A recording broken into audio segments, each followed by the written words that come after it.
বিসমিল্লাহির রহমানির রহিম। Welcome to Afroz channel. আজকে চলে আসছি একদম কচু শাকের একটা রেসিপি নিয়ে। খুব সহজভাবে অসাধারণ স্বাদের একটা কচু শাকের রেসিপি দিব আজকে। তো কোরবানি ঈদের পরে আসলে মাংস খেতে খেতে বোর হয়ে গেছি, তো ভাবলাম যে কচু শাক রান্না করি এবং তোমাদের সাথেও রেসিপিটা শেয়ার করি।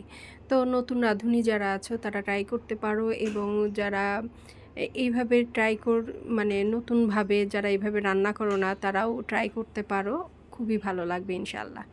তো একটা পাতিল নিয়ে নিয়েছি, কড়াই নিয়ে নিয়েছি, তাতে দিয়ে দিয়েছি অল্প একটু পানি, একদম সামান্য হাফ কাপের থেকেও কম আছে, একটু পানি দিয়েছি এবং এর মধ্যে আমি সব মশলাগুলো দিয়ে দেব। একদম অল্প একটু রসুন বাটা দিয়েছি, 1 চিমটি আদা বাটাও দিয়েছি, ওরকম একদম চামচের আগায় করে অল্প একটু লবণ দিয়ে দিচ্ছি পরিমাণ মতো, হলুদের গুঁড়া খুব সামান্য, কারণ কচু শাকটা একদম অল্প করে রান্না করব, তো সেই অনুযায়ী মশলা দিচ্ছি। ধনিয়ার গুঁড়া দিয়ে দিয়েছি খুব সামান্য, আর জিরার গুঁড়া একদমই 1 চিমটি পরিমাণ।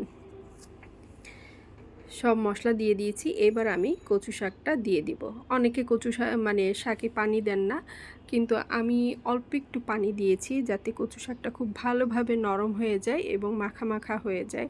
অনেক সময় আমরা আসলে ঢাকায় থাকি, তো অনেক সময় আমার কাছে মনে হয় কচু শাকটা ঠিকমতো গলে না, সেজন্য আমি অল্প একটু পানি দিয়েছি যাতে কচু শাকটা সুন্দরভাবে নরম হয়ে যায় এবং মাখা মাখা হয়ে যায় এজন্য।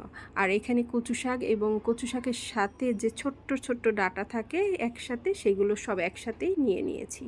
কাঁচামরিচ দিয়ে দিয়েছি 7টা পরিমাণ। এবার ঢাকা দিয়ে এটা সিদ্ধ করে নেব।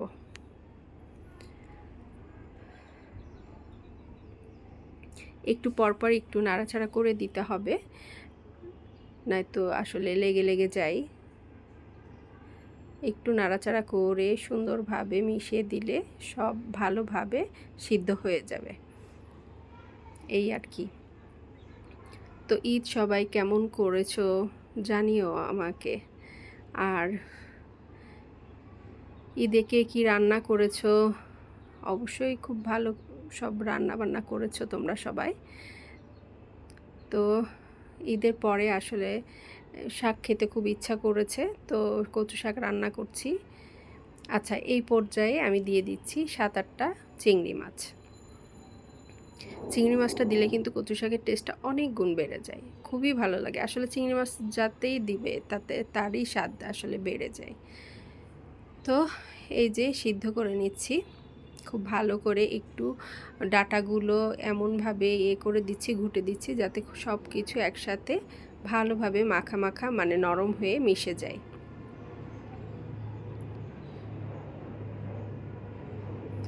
আর অনেকেই আমার মানে রেসিপিতে কমেন্ট করছো, ভালো লাগছে জানাচ্ছ, তাদেরকে অনেক ধন্যবাদ জানাই।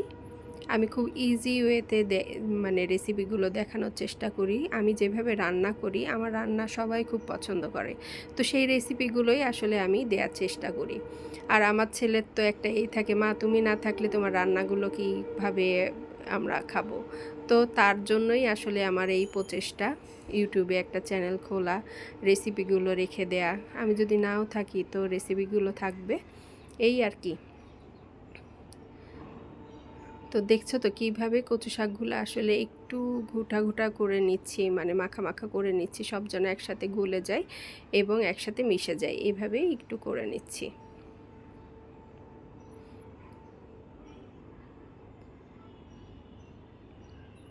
একদম নরম হয়ে মাখা হয়ে গেছে, সিদ্ধও হয়ে গেছে কচু শাকটা।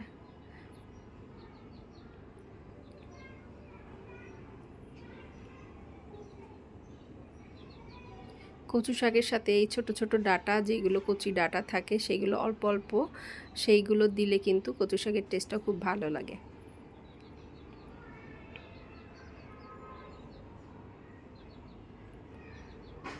তো আর কচু শাক কিন্তু আমাদের শরীরের জন্য খুবই উপকারী, আর মেয়েদের জন্য তো অবশ্যই।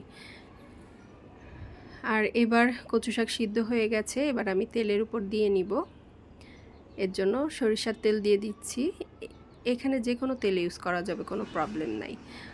এখানে রসুন কুচি দিয়ে দিয়েছি, একটা বড় দেশি রসুন একটা কুচি করে দিয়ে দিয়েছি।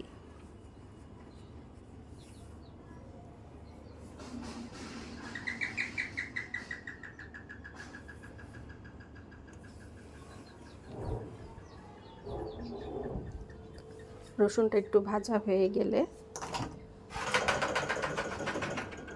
তারপরে দিয়ে দিচ্ছি পেঁয়াজ কুচি।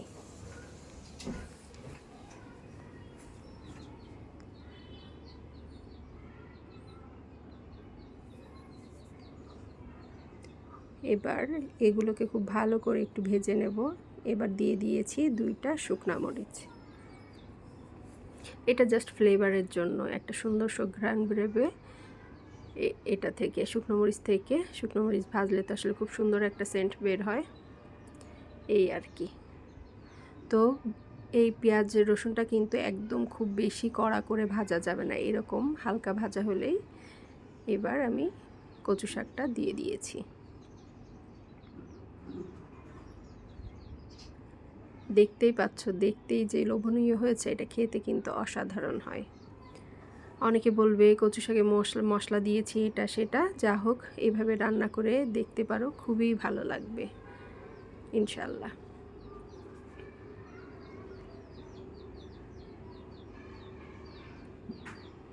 আমার তো খুবই পছন্দ এইভাবে কচু শাক রান্না করলে। যা হোক, রান্না কিন্তু হয়ে গেছে, দেখতেই পাচ্ছ, দেখতেই মানে একদম জিভে জল চলে আসছে। বাসায় অবশ্যই এইভাবে একবার ট্রাই করতে পারো।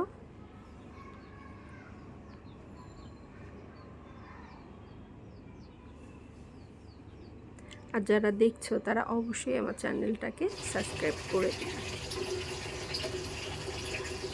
রান্না কিন্তু কমপ্লিট, চুলাটা বন্ধ করে দিয়েছি।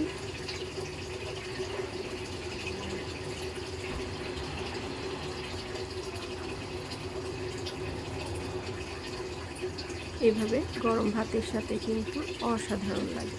ওকে, থ্যাংক ইউ, আসসালামু আলাইকুম।